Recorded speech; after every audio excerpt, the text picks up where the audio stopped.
I'm the sax player for Dom Plays Sax.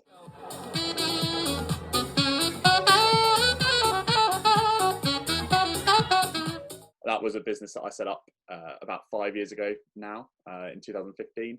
So when I was still at university, playing basically across loads of university bands, and realised that I could, that there's something that I can do as a business and move forward with. Jumping back then to when I first started out, basically when I was younger, my parents thought it'd be a really good idea for me to learn an instrument. So I started out, and they were speaking with the school that I went to about what the best instruments were to start us off with.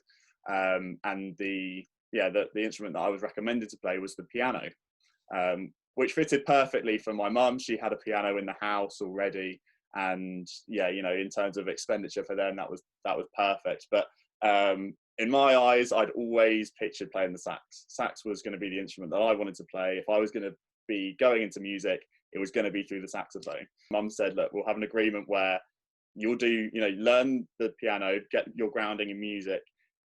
As long as you get your grade 1 and you pass that grade 1 and show that you're willing to learn and basically go through the learning process of learning music as well as obviously learning an instrument, we'll then invest in a saxophone for you to then start learning that instrument as well.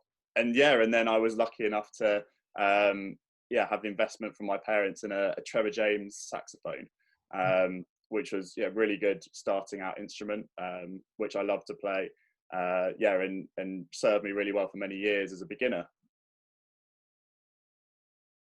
I had a really, really busy 2019, and I was lined up to have an even more busy 2020, just with the way that the wedding world is. Obviously 2020 was a good year, plus I had a lot of live events that I'd been booked in for across different pubs and local venues. So I was lined up to do a lot.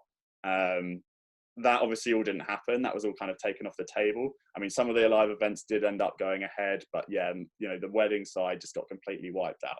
I had nothing. The actual performance side, and actually just being performance ready, I would say it takes a toll on that, because you come out of a lockdown and then someone would go, oh yeah, can you perform for me, this Friday? And I'd be like, yeah, great, I'm more than happy to. But it's a mental thing of I haven't performed in 4 months.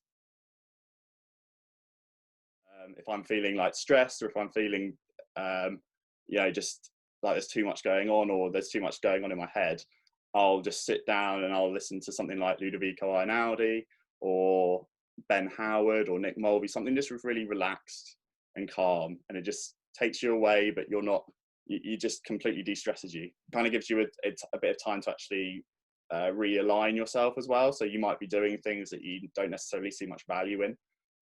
So you can sort out how your life is, how your business is, or how you're musically developing, and kind of steer yourself down a certain path.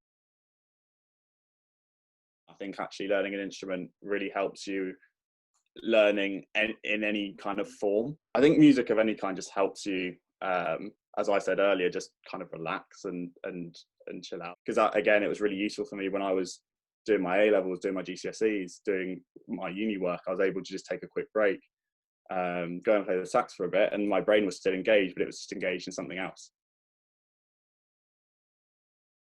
One thing I will say, I always think live performance will always last. I just think there's something about live performance that you'll never replicate. The emotional side of being able to see that person, see what they're experiencing, especially from my side where I do kind of smaller gigs. People are able to come over and speak to me afterwards and actually interact with the person that I am, as well as the music that they hear. 2021, 2022 is going to be filled with gigs. People are going to want to be getting out, experiencing live again as much as they can do. Basically, just enjoying my performance again next year. I'm just going to enjoy it as much as I can do. Any kind of new electronic music that's come out this past year, any kind of new dance music, getting that involved into my Ibiza style sets, getting out there, using the new setup, and playing anything from Ibiza through to pop, through to jazz, through to whatever anyone wants. I think the positive signs are there, and we're moving forward, and hopefully 2021 summer will be just filled with performances and a lot of good times, really.